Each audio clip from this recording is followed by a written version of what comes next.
तानि सर्वाणि संयम्य युक्त आसीत मत्परः वशे हि यसेन्द्रियाणि तस्य प्रज्ञा प्रतिष्ठिता। इंद्रियों को वश में करके भगवान को ध्यान में रख जो बैठता है, अपने कर्म अपने कर्तव्य में जो ध्यान लगाता है, उसी की बुद्धि स्थिर हो जाती है। वो ईश्वर अपने लक्ष्य के समीप हो जाता है। दोस्तों, अगली बार आप कुछ भी करें ना, तो ये देखिएगा कि वो काम आपकी इंद्रियां आपसे करवा रही हैं या आपका कर्म वो करवा रहा है। आप खुद ही समझ जाएंगे कि श्री कृष्ण क्या कहना चाहते हैं। इंद्रियों के वश में ना होकर उन्हें अपने वश में करने पर ही आप अपनी बुद्धि को स्थिर कर पाएंगे। ध्यायतो विषयान् पुंसः संगस्तेषुपजायते संगात् संजायते कामः कामात् क्रोधोऽभिजायते। विषयों के बारे में अर्थात इच्छाओं के बारे में सोचते रहने से उसमें आसक्ति हो जाती है और आसक्ति से उन विषयों की कामना उत्पन्न होती है, और जब वो कामना पूरी नहीं होती तो क्रोध उत्पन्न होता है। जिस तरह ज्यादा खाने से भूख बढ़ती है, ज्यादा सोने से नींद बढ़ती है, उसी तरह से जब आप अपनी इच्छाओं के बारे में सोचते रहते हैं तो बस उसी में फंस के रह जाते हैं, और उसे ही आसक्ति कहते हैं। आसक्ति के बढ़ने को कामना कहते हैं, और कामना के पूरा न होने पर गुस्सा आता है, और तब आप अपनी समझ खो देते हैं।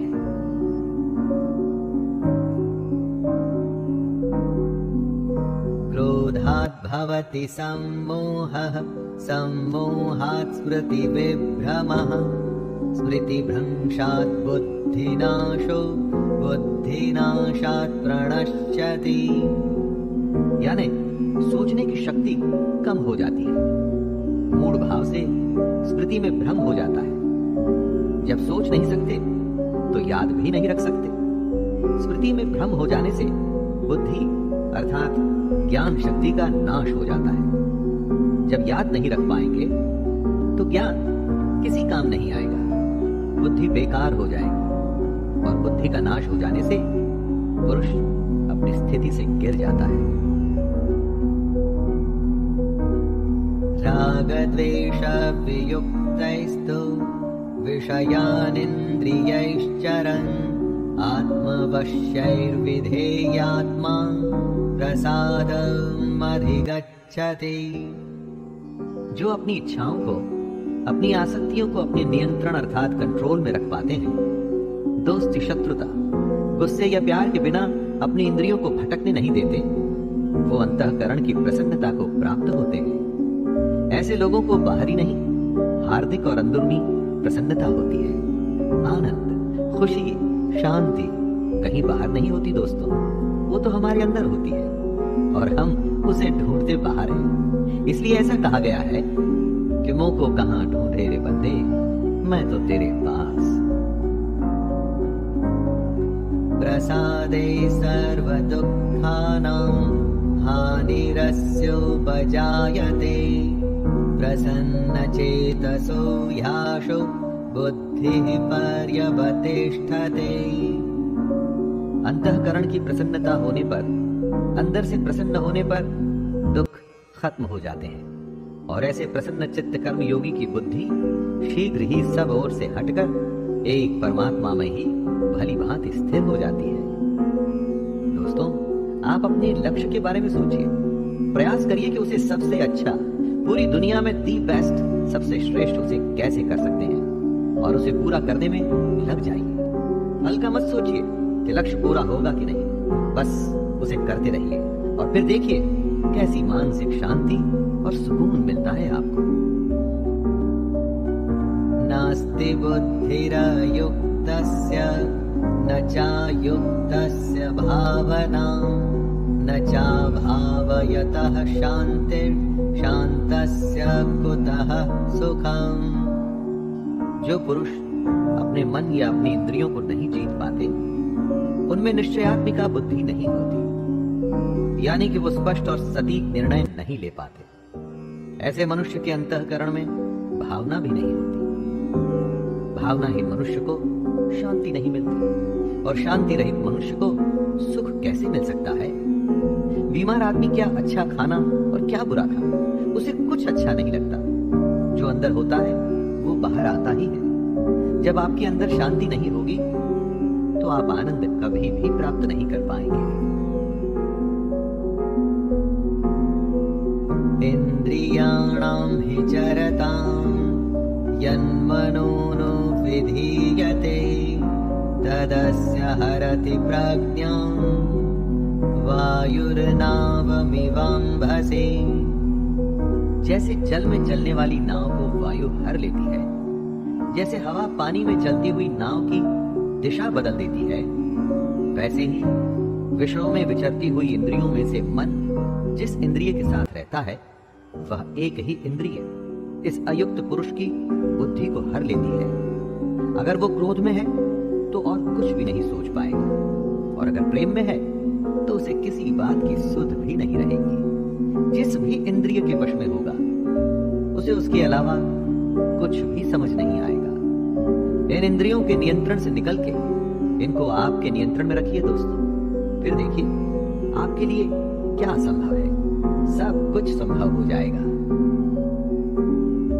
तस्माद्यस्य महाबाहो निगृहीतानि सर्वशः इन्द्रियाणीन्द्रियार्थेभ्यस्तस्य प्रज्ञा प्रतिष्ठिता।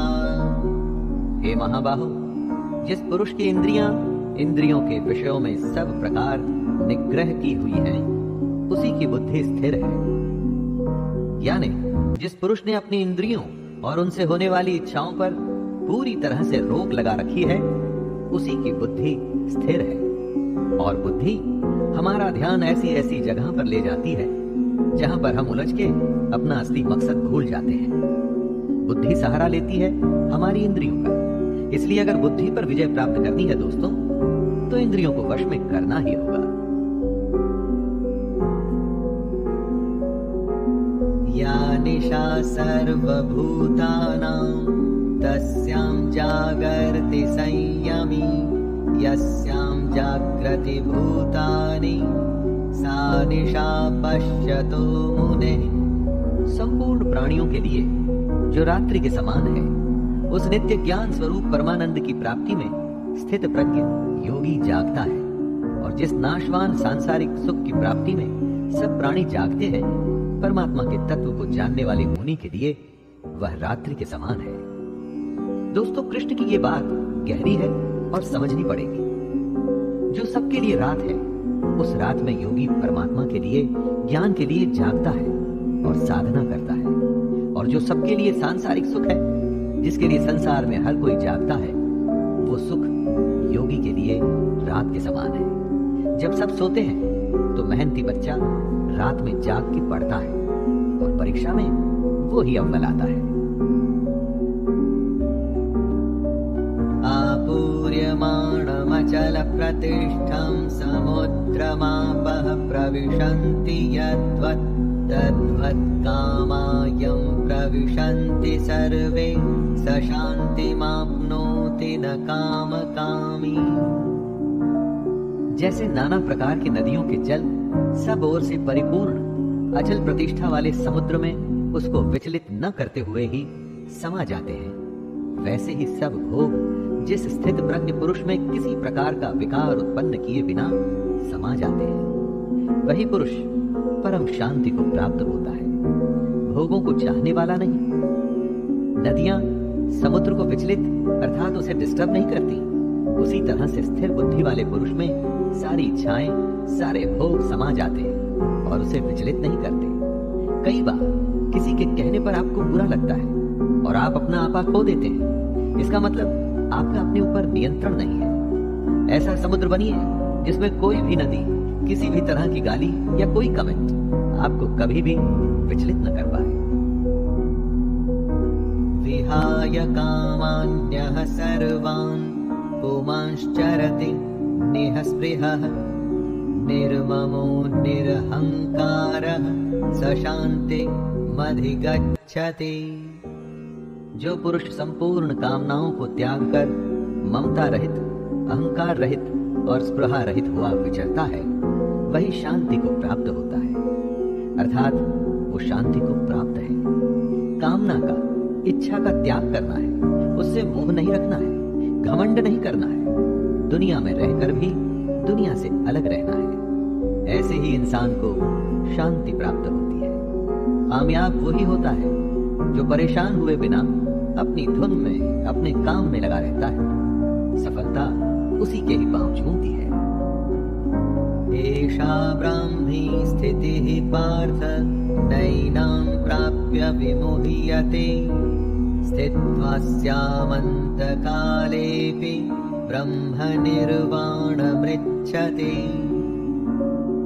हे अर्जुन, ये ब्रह्म को प्राप्त हुए पुरुष की स्थिति है। इसको प्राप्त होकर योगी कभी मोहित नहीं होता और अंतकाल में भी इस ब्रह्म स्थिति में स्थित होकर ब्रह्मानंद को प्राप्त हो जाता है। दोस्तों, कृष्ण अर्जुन को बता रहे हैं कि जो पुरुष ऐसा करने में सफल होता है उसे ब्रह्म की प्राप्ति होती है। ब्रह्म का अर्थ है सबसे बड़ा सत्य, इससे आगे कुछ भी नहीं होता।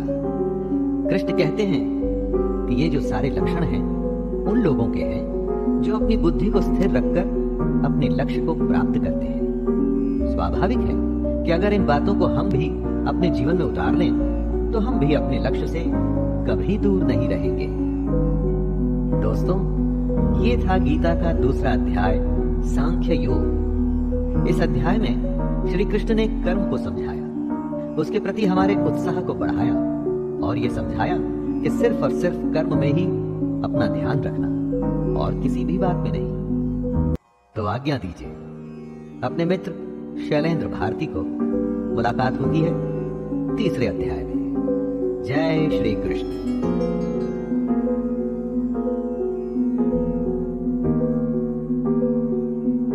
भगवद गीता अध्याय 3, कर्म योग। कर्म तो हर पल, हर समय हम सब करते हैं। ऐसा कोई क्षण संभव नहीं कि जब हम कर्म किए बिना रह सकें। कुछ कर्म झूठ और फरेब से भरे होते हैं और कुछ कर्तव्य के लिए किए जाते हैं। तो फिर ऐसे कौन से कर्म हैं जो हमें हमारे लक्ष्य तक ले जाएंगे? उसी के एनालिसिस श्री कृष्ण हमारे लिए करेंगे और हम उसे आम जन जन की भाषा में, यानी कि आपकी ही बोली में आपके लिए लाएंगे। मैं शैलेंद्र भारती प्रणाम के साथ गीता के अध्याय 3 को प्रस्तुत करता हूं। अर्जुन उवाच ज्यायसी चित् कर्मणस्ते मता बुद्धिर्जनार्दन तत्किं कर्मणि घोरे मां नियोजयसि केशव। अर्जुन पूछते हैं, हे जनार्दन, यदि आपको कर्म के मुकाबले ज्ञान बेहतर लगता है तो फिर हे केशव, मुझे भयंकर कर्म में क्यों लगाते हैं? कृष्ण ज्ञान को कर्म से अधिक बेहतर बताते हैं। तो उस हालत में यह सवाल उचित बनता है कि वह अर्जुन को कर्म करने के लिए, मतलब युद्ध करने के लिए क्यों कह रहे हैं? क्योंकि अगर ज्ञान की ही बात है तो वो तो अर्जुन कृष्ण से ले ही रहे हैं। तो अपनों को मारने के ऐसे भयंकर युद्ध में कृष्ण उन्हें क्यों लगा रहे हैं? दोस्तों, कितनी ही बार हमारे मन में ऐसे प्रश्न आते हैं कि कर्म आखिर क्यों करना? व्यामिश्रेणेव वाक्येन बुद्धिं मोहयसीव मे तदेकं वद निश्चित्य येन श्रेयोऽहमाप्नुयाम्। कृष्ण की बात सुन के अर्जुन की बुद्धि मोहित हो रही थी। समझने के बजाय वो और ज्यादा उलझ रहा था। इसलिए अर्जुन कृष्ण से कहता है, एक बात बताइए प्रभु, जिससे मेरी उलझन दूर हो सके। अर्जुन कहना चाहते हैं कि भगवान कंफ्यूज मत करिए, मेरी दुविधा को दूर करके कोई एक बात बताइए जिस पे मैं चल सकूं। कृष्ण ने जो बातें बताई वो गूढ़ है, कॉम्प्लिकेटेड है, गहरी है। ऊपर से देख के ऐसा लगता है कि ये तो बस ज्ञान की बातें हैं, इन पर चलें तो चले कैसे? यही दुविधा अर्जुन की भी है और कृष्ण उत्तर दे रहे हैं। श्री श्रीभगवानुवाच लोकेऽस्मिन् द्विविधा निष्ठा पुरा प्रोक्ता मया नघ ज्ञानयोगेन सांख्यानां कर्मयोगेन योगिनां। श्री भगवान अर्जुन से कहते हैं कि इस दुनिया में दो प्रकार की निष्ठा, दो प्रकार के विश्वास हैं। एक तो है सांख्य योग, जिसका रिश्ता ज्ञान से है, और दूसरा है कर्म योग, जिसका कि लेना देना सिर्फ कर्म से है। निष्ठा का अर्थ है कुछ भी करने की सबसे परिपक्व अवस्था, पराकाष्ठा। अपनी इंद्रियों को वश में कर परमात्मा में ध्यान लगाना ज्ञान योग से होता है, और इसको कहते हैं संन्यास या सांख्य योग। और दूसरा होता है कर्म योग, मतलब निष्काम कर्म करके फल में आसक्ति न रखना।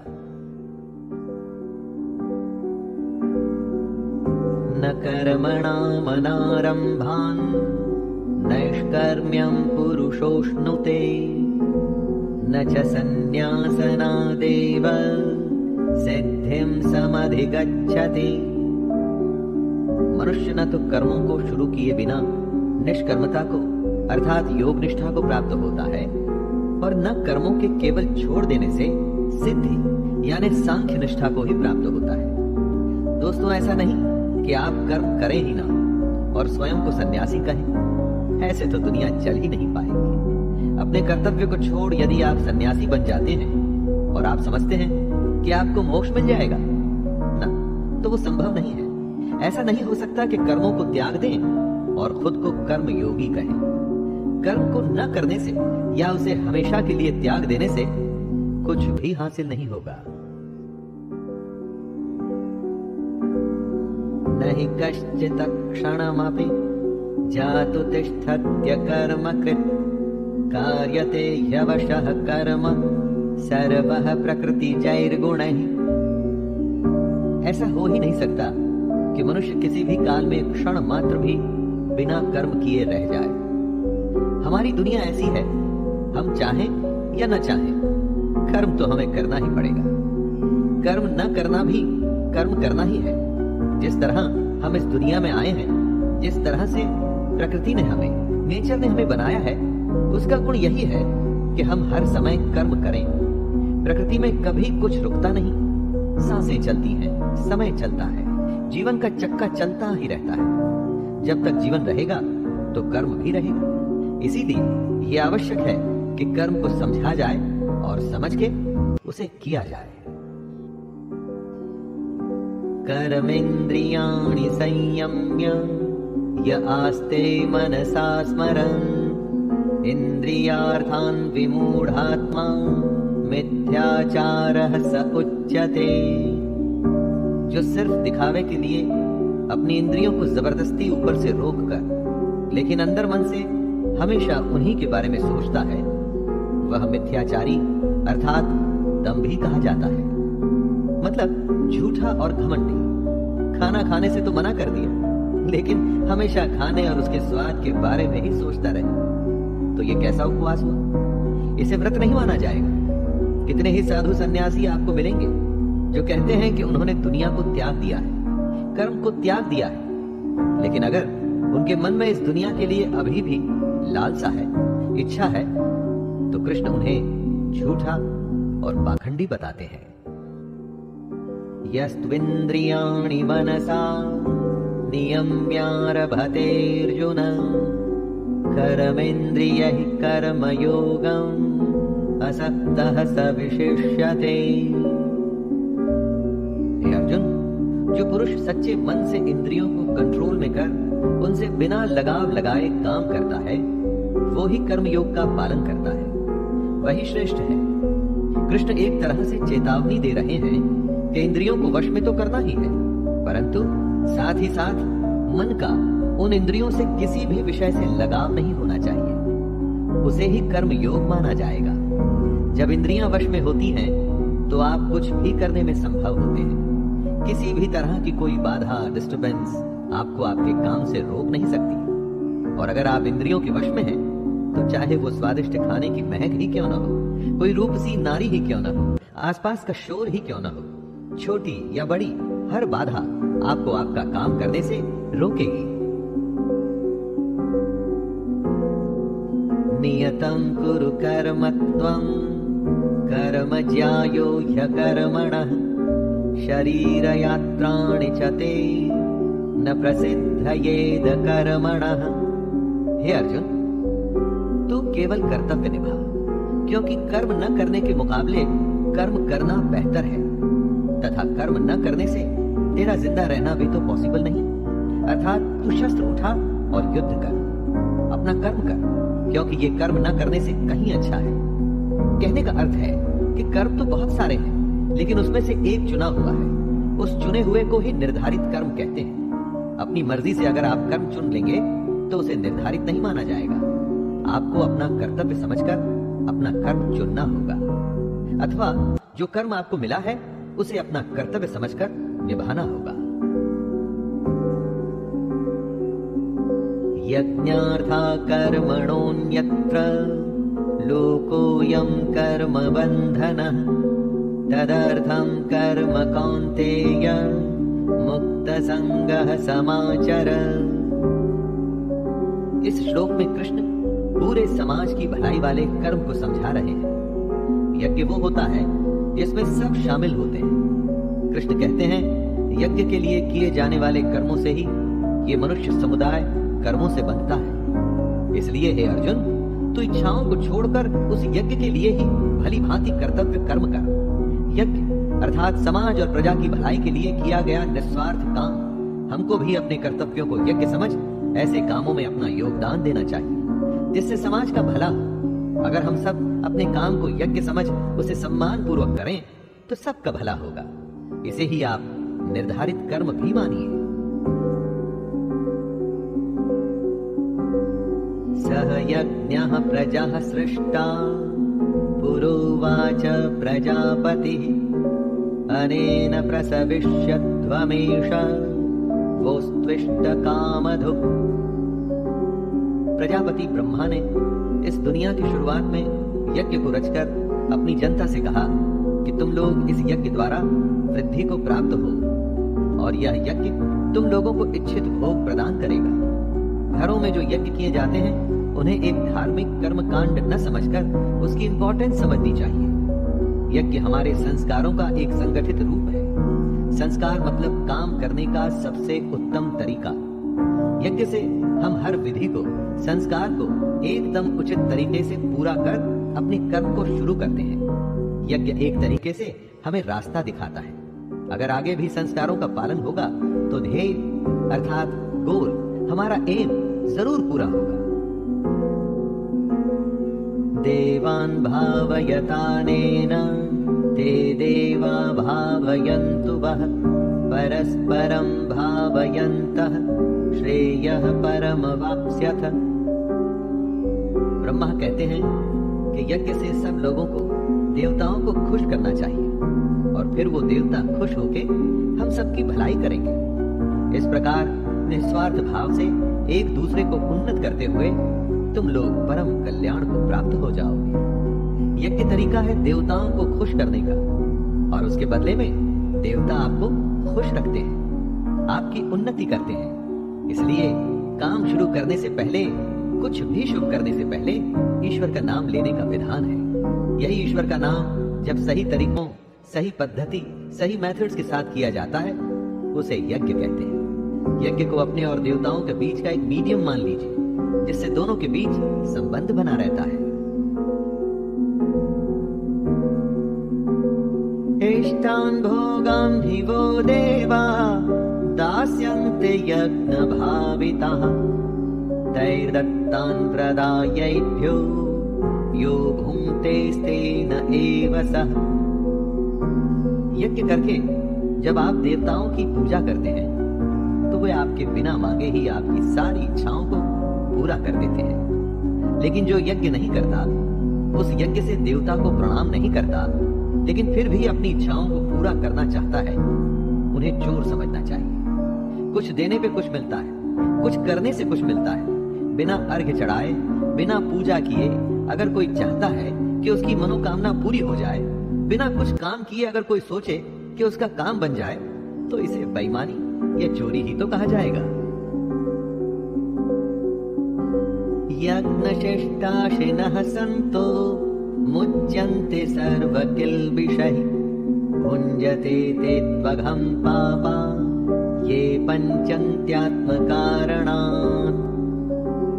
यज्ञ से बचे हुए अन्न को खाने वाले श्रेष्ठ पुरुष सब पापों से मुक्त हो जाते हैं, और जो पापी लोग अपना शरीर पोषण करने के लिए ही अन्न पकाते हैं वे तो पाप को ही खाते हैं। हम क्या सिर्फ खा के जिंदा रहने और फिर मर जाने के लिए पैदा होते हैं? ऐसे जीवन का क्या मतलब हुआ? अपने जीवन का पर्पस, उसका उद्देश्य हमें समझना चाहिए। इस ब्रह्मांड में हम क्यों हैं, क्यों हमें ईश्वर या मोक्ष को प्राप्त करना है, इन सब को समझने के लिए ही यज्ञ जैसे अनुष्ठान किए जाते हैं। जो लोग यज्ञ या ईश्वर को याद किए बिना सिर्फ अपने जिंदा रहने में ही लगे रहते हैं, उन्हें चोर समझना चाहिए। अन्नान् भवन्ति भूतानि पर्जन्यादन्न संभवः यज्ञान् भवति पर्जन्यो यज्ञः कर्म समुद्भवः कर्म ब्रह्मोद्भवं विद्धि ब्रह्माक्षर समुद्भवं तस्मात् सर्वगतं ब्रह्म नित्यं यज्ञे प्रतिष्ठितम्। अगर अन्न खत्म हो जाए तो सब खत्म हो जाएंगे। संपूर्ण प्राणी जगत, हर कोई अन्न से उत्पन्न होते हैं। अन्न की उत्पत्ति वृष्टि से होती है, यानी कि बारिश, और बारिश यज्ञ से होती है, और यज्ञ कर्मों से होते हैं, और कर्म की उत्पत्ति वेद से। हमारी संस्कृति का सारा ज्ञान वेद से ही तो आया है। कर्म क्या है, उसकी परिभाषा भी वेद से आई है, और वेद परमपिता परमात्मा से उत्पन्न हुए हैं।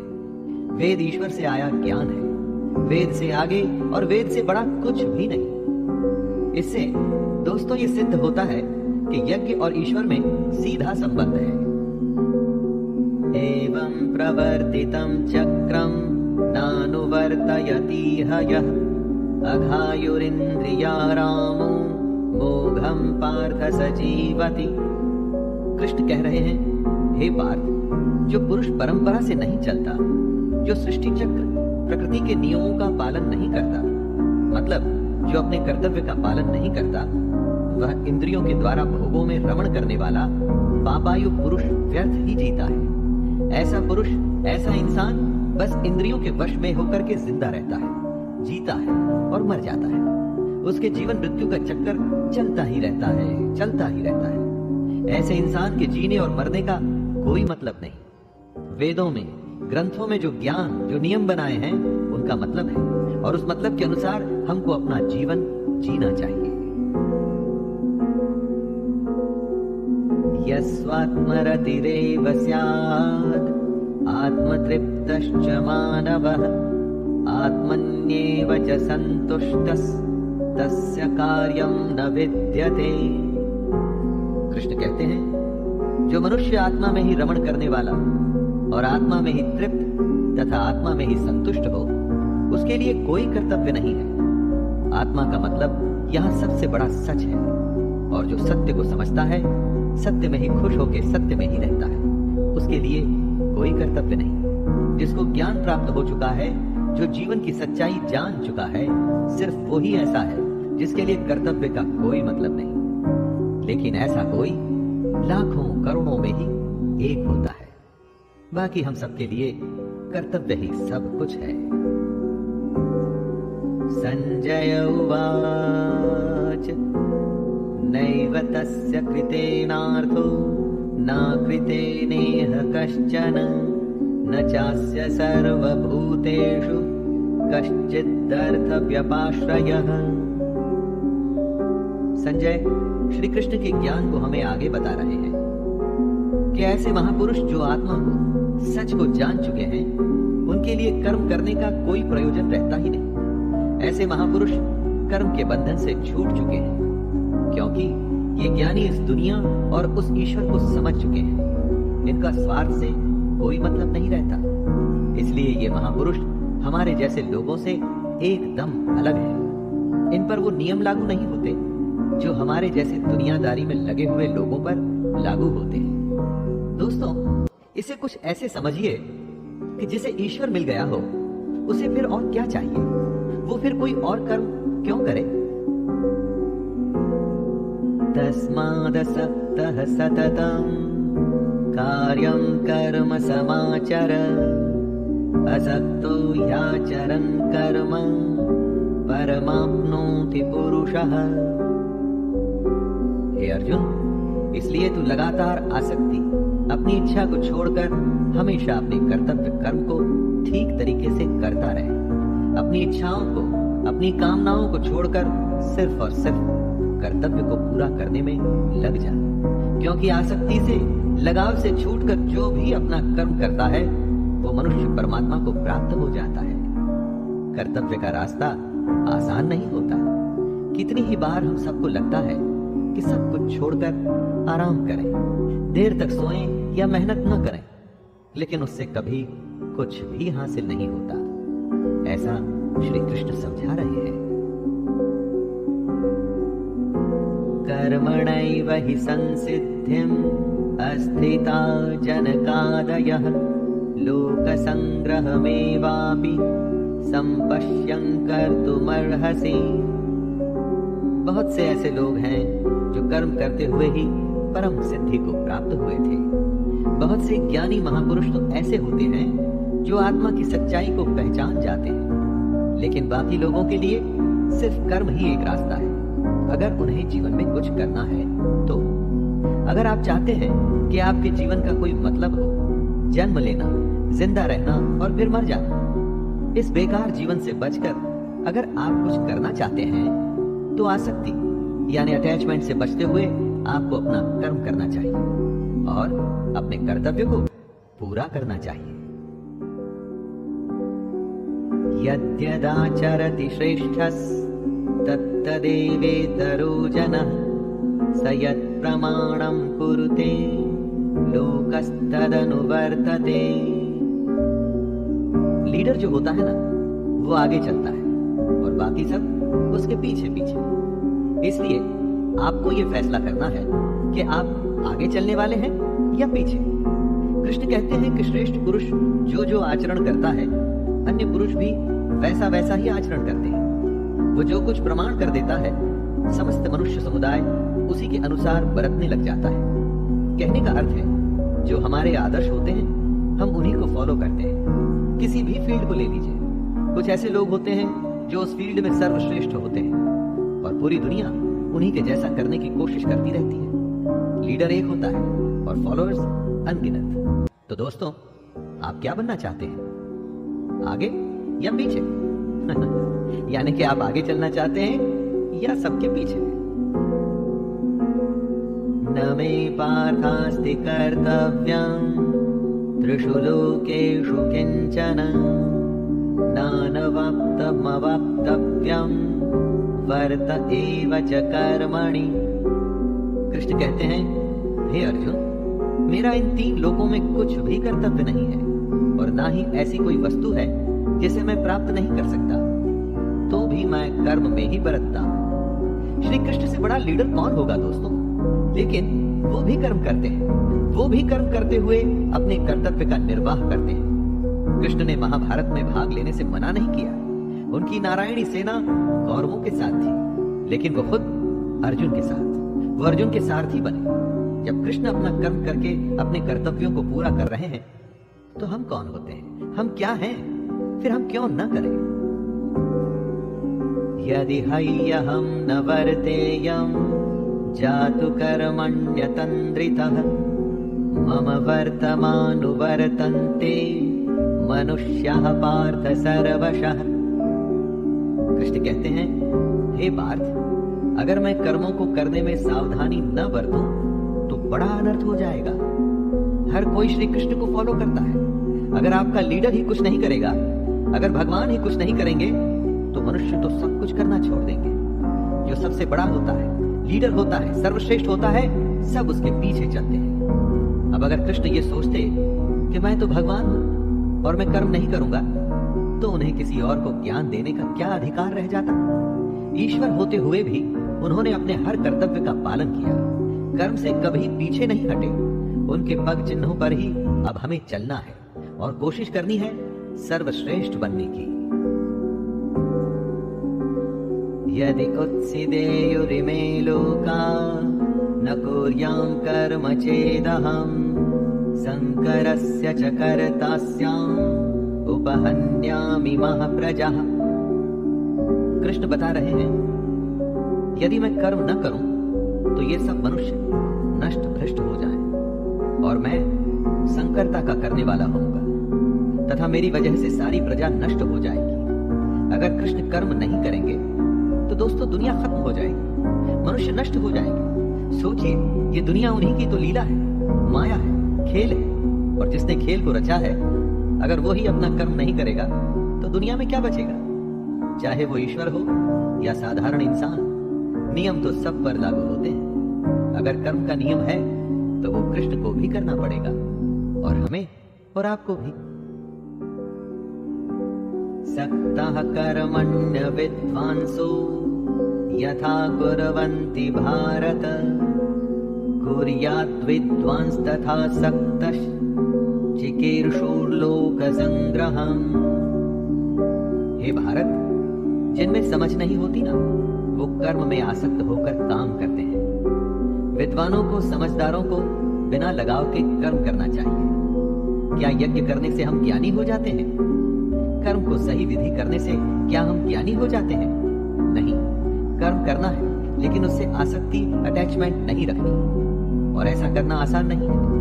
अगर कोई ऐसा ज्ञानी है जिसका के कर्मों से कोई लेना देना नहीं, जैसे कि साधु, सन्यासी, जिनकी कर्म में आसक्ति नहीं, तो ऐसे लोगों को समाज सेवा में लग जाना चाहिए। ये उनके लिए कहा गया है जिन्हें लगता है कि दुनिया छोड़ सन्यासी बनने से उन्हें भगवान या सत्य की प्राप्ति हो जाएगी। न बुद्धि भेदम जनयेद ज्ञानां कर्म संगिनां जोषयेत् सर्व कर्माणि विद्वान युक्तः समाचरन्। जो ज्ञानी है, जिन्हें ईश्वर की सच्चाई मालूम हो चुकी है, उनकी ये जिम्मेदारी बन जाती है कि उनके काम करने के तरीके से कहीं किसी और के मन में कर्म के प्रति अश्रद्धा, अपमान सब पैदा न हो जाए। आप किसी ज्ञानी को देख ये सोच सकते हैं कि वो कुछ करते ही नहीं, तो मैं भी ना करूं। इसलिए ये उन ज्ञानियों, महापुरुषों के लिए जरूरी है कि वो ऐसा उदाहरण सामने रखें जिससे हर कोई अपना कर्म, अपना कर्तव्य करने के लिए प्रेरित हो। दोस्तों, साधु को देख अगर सब अपना परिवार छोड़कर दुनिया छोड़ने लगे तो दुनिया चल नहीं पाएगी। प्रकृतेः क्रियमाणानि गुणैः कर्माणि सर्वशः अहंकार विमूढ़ात्मा कर्ताहमिति मन्यते। हर इंसान की एक प्रकृति होती है, एक नेचर होता है। अपनी उस प्रकृति के अनुसार ही वो कर्म करता है। हर कर्म उस प्रकृति के गुण के हिसाब से ही होता है। जिसके अंदर घमंड भरा होता है वो ये सोचता है कि मैं करता हूं, मतलब कि करने वाला वो है। ऐसा सोचने वाले को अज्ञानी कहा गया है। आप जो भी काम करते हैं उस काम को करवाने वाली आपकी प्रकृति है, उस प्रकृति के गुण हैं। कितनी ही बार ऐसा होता होगा जब गुस्से में आप कुछ ऐसा कर जाते हैं जो आप नहीं करना चाहते थे। वो आपका क्रोध आपसे करवा देता है। सोचिए और समझने की कोशिश करिए कि आपकी प्रकृति क्या है। तत्त्ववित्तु महाबाहो गुण कर्म विभागयोः गुणागुणेषु वर्तन्त इति मत्वा न सज्जते। यहां पर कृष्ण ने बहुत ही ज्यादा गहरी बात कही है। सात्विक, राजसिक और तामसिक 3 तरह की प्रवृत्तियां होती हैं। फिर उनके गुण विभाग और कर्म विभाग होते हैं। इस तरह से समझ लीजिए कि अलग अलग नेचर के एट्रीब्यूट्स होते हैं। इन्हीं गुणों की वजह से आप कर्म करते हैं। जैसे अगर तामसिक गुण रहेगा तो आप आलस या नींद या इसी तरह के बुरे कर्म करेंगे। राजसी गुण वाला बात बात पर शौर्य, बहादुरी दिखाने की कोशिश करेगा। जो ज्ञानी होते हैं वो जानते हैं कि यही गुण उनसे कर्म करवा रहे हैं, और जो ज्ञानी नहीं होते, हम जैसे ज्यादातर लोग, वो समझते हैं सब कुछ वो ही कर रहे हैं। प्रकृतेर्गुणसम्मूढः सज्जन्ते गुणकर्मसु तान् कृत्स्नविदो मन्दान् कृत्स्नविन्न विचालयेत्। कर्म में लगे हुए ज्ञानियों को ये जानना चाहिए कि गुण ही उनसे कर्म करवाते हैं, वो खुद कुछ भी नहीं करते। और जब ज्ञानी इस बात को समझ लें तो ये उनकी जिम्मेदारी होती है कि वो अज्ञानियों को समझाए कि कर्म ही उनका धर्म है। ज्ञानी अर्थात कि पहुंचे हुए लोग, ये लोग जान जाते हैं कि उनके अंदर के गुण आते जाते रहते हैं, बदलते रहते हैं, और इन्हीं गुणों के अनुसार उनके कर्म भी बदलते रहते हैं। इसीलिए वो इन कर्मों को करने वाला खुद को कभी नहीं मानते, बस काम करते हैं और बाकी सब कुछ ईश्वर को सौंप देते हैं। दोस्तों, हमें भी बस कर्म करके बाकी सब कुछ उस पर छोड़ देना चाहिए। मयि सर्वाणि कर्माणि सन्नः यस्याध्यात्मचेतसा निराशीर्निर्ममो भूत्वा युध्यस्व विगतज्वरः। कृष्ण अर्जुन से कहते हैं कि तू मुझ अंतर्यामी परमात्मा में अपने सारे कर्मों को अर्पण कर दे। आशा को छोड़, ममता को छोड़ और दुख को दूर करके युद्ध कर। दोस्तों, अपने सारे कर्म हमें भगवान को सौंप देने चाहिए। कोई आशा नहीं, ममता नहीं और कोई दुख नहीं, कुछ भी भाव नहीं होना चाहिए। तू जा, बस युद्ध कर। इसी को आप फॉर्मूला मान लीजिए सफलता का। जी हाँ, सफलता। कुछ भी करने का, आगे बढ़ने का, आशा, ममता, दुख सब कुछ भूल के बस काम में लग जाइए और उन्नति करते जाइए। ये मे मतामिदं नित्यम् अनुतिष्ठन्ति मानवः श्रद्धावन्तो न सूयन्तो मुच्यन्ते तेति कर्मभिः। जीवन का मकसद है मोक्ष प्राप्त करना, जीने मरने के चक्कर से बचना। निष्काम कर्म का अगला कदम वही होता है। इसी के बारे में कृष्ण कहते हैं कि जो कोई मनुष्य दोष दृष्टि से रहित और श्रद्धा युक्त होकर मेरे इस मत का सदा अनुसरण करेगा, वो सारे कर्मों से छूट जाएगा। जो भी कोई सुख, दुख और मोह को छोड़कर बस अपने कर्म को सिर्फ मुझे अर्पण करता है और कर्म को सच्चे मन से करता है, वो कर्म के सारे बंधन से छूट जाता है। और कर्म के बंधन से छूटने का अर्थ है जन्म मृत्यु के चक्कर से बचना। ये त्वेतदभ्यसूयन्तो नानुतिष्ठन्ति मे मतम् सर्वज्ञान विमूढ़ांस्तान् विद्धि नष्टान चेतसः। कृष्ण कहते हैं कि कई लोग घमंड करके खुद को बहुत बड़ा समझते हैं। उन्हें लगता है कि वही करते हैं, सब कुछ वही करते हैं। उन्हें नहीं लगता कि उन्हें अपना कर्म श्री कृष्ण को, ईश्वर को अर्पण करना चाहिए। ऐसे लोग अपने झूठे ज्ञान में ही मस्त रहते हैं। कृष्ण उन्हें मूर्ख बताते हुए उनसे दूर रहने की सलाह दे रहे हैं। आपको अपने चारों तरफ कई सारे घमंडी दिख जाएंगे दोस्तों, जिन्हें लगता है कि वो कुछ गलत नहीं कर रहे, अपने धन और अपने ज्ञान के अहंकार में किसी की बात तक सुनने को तैयार नहीं होते। मैं आपसे ये कहूंगा कि ऐसे लोगों को मूर्ख समझकर आप उनसे दूर ही रहें। सदृशं चेष्टते स्वस्याः प्रकृतेर्ज्ञानवानपि प्रकृतिं यान्ति भूतानि निग्रह किं करिष्यति। सभी प्राणी प्रकृति को प्राप्त होते हैं, अर्थात अपने स्वभाव से मजबूर होकर कर्म करते हैं। ज्ञानवान भी अपनी प्रकृति के अनुसार कोशिश करता है, फिर इसमें किसी का हट क्या करेगा। कृष्ण ये समझा रहे हैं कि हर प्राणी का अपना एक स्वभाव होता है, नेचर होता है, एटीट्यूड होता है। सब उसी के चलते काम करते हैं।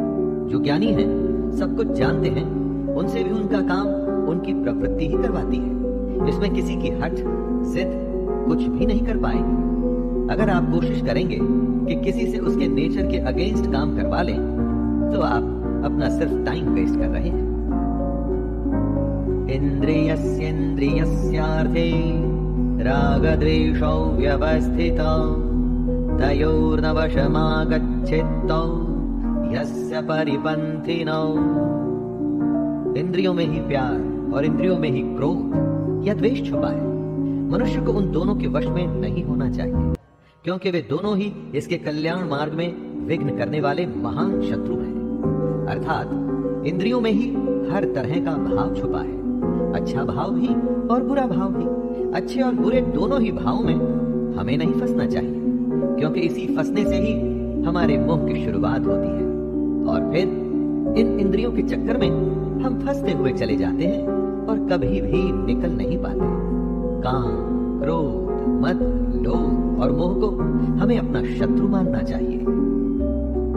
श्रेयान् स्वधर्मो विगुणः परधर्मात् स्वनुष्ठितात् स्वधर्मे निधनं श्रेयः परधर्मो भयावह। कृष्ण कहते हैं, अच्छी प्रकार आचरण में लाए हुए दूसरों के धर्म से गुण रहित भी अपना धर्म अति उत्तम है। अपने धर्म में तो मरना भी कल्याणकारक है और दूसरे का धर्म भय को देने वाला है। हर किसी को अपना कर्तव्य, अपना कर्म और अपना धर्म ही करना चाहिए। कृष्ण कहते हैं कि अगर अपने धर्म के लिए मरना भी पड़े तो भी अच्छा है, लेकिन कभी किसी दूसरे के धर्म को स्वीकार नहीं करना चाहिए। कोई बेहद कमजोर, जिसे खुद पर विश्वास न हो, दूसरे के धर्म को अपनाता है, जिसमें थोड़ा सा भी आत्मसम्मान होता है ना, वो कभी दूसरे के धर्म को नहीं अपनाता। अर्जुन उवाच अथ केन प्रयुक्तोऽयं पापं चरति पुरुषः अनिच्छन्नपि वार्ष्णेय बलादिव नियोजितः। अर्जुन कहते हैं, हे कृष्ण, तो फिर ये मनुष्य खुद न चाहते हुए भी जबरदस्ती किस बात से प्रेरित होकर पाप का काम करता है? अर्जुन यहाँ पर बड़ा वैलिड सवाल करते हैं दोस्तों। क्यों मनुष्य कृष्ण के कहे अनुसार नहीं चल पाता? क्यों वो पाप के रास्ते पर चलता है? ऐसा क्या हो जाता है लोगों के साथ कि वो सही रास्ते पे नहीं चल पाते, गलत रास्ते पर क्यों चलने लगते हैं? चाहे वो इस बात को जानते हो या न जानते हो, वो क्या चीज है जो उन्हें विवश करती है? पाप के लिए उनकी बुद्धि, उनके मन, उनके गुण किस बात को दोष दें? श्री भगवानुवाच कामैष क्रोधैष रजोगुण समुद्भवः महाशनो महापाप्मा विद्धयेनमिह वैरिणम्। श्री भगवान कहते हैं, रजोगुण से उत्पन्न होता है काम और काम में से निकलता है क्रोध अर्थात गुस्सा। काम या क्रोध कभी रुकता नहीं अर्जुन, बस बढ़ता ही रहता है। इसको अपना सबसे बड़ा शत्रु मानना चाहिए। दोस्तों, श्री कृष्ण बताते हैं कि आखिर पापी पाप किस कारण करता है, किसी के पाप करने की वजह क्या होती है? वजह है रजोगुण। इसी की वजह से काम, क्रोध या राग, द्वेष जैसे भाव पैदा होते हैं, जो कि पाप की वजह होते हैं। इन्हीं द्वेषों को श्री कृष्ण शत्रु बताते हैं।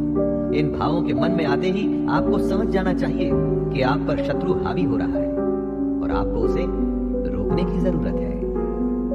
धूमेनाव्रियते वह्निर् यथादर्शो मलेन च यथोप्लेनावृतो गर्भस् तथा तेनेदमावृतम्। जिस प्रकार धुएं से आग और धूल से दर्पण ढका जाता है तथा जिस तरह से जेल मतलब एमनियन से गर्भ ढका रहता है, वैसे ही उस काम द्वारा हमारा ये ज्ञान ढका रहता है। राख जलती रहती है और उसके धुएं में आग छुपी रहती है। शीशे पर अगर धूल हो तो चेहरा साफ नहीं दिखता। उसी तरह से जब ये काम, क्रोध जैसे विकार, ये जो कमियां हैं, हमारे अंदर में मौजूद ज्ञान को छुपा के रखती हैं। सब कुछ हमारे अंदर है, बाहर कुछ भी नहीं। ये ऐब, कमियां हमारे अंदर रहकर असली ज्ञान को छुपाकर एक तरह से हमें विवश कर देती है और हमें पाप करने के लिए उत्साहित करती है। इसलिए श्री कृष्ण इन्हें शत्रु बताते हैं।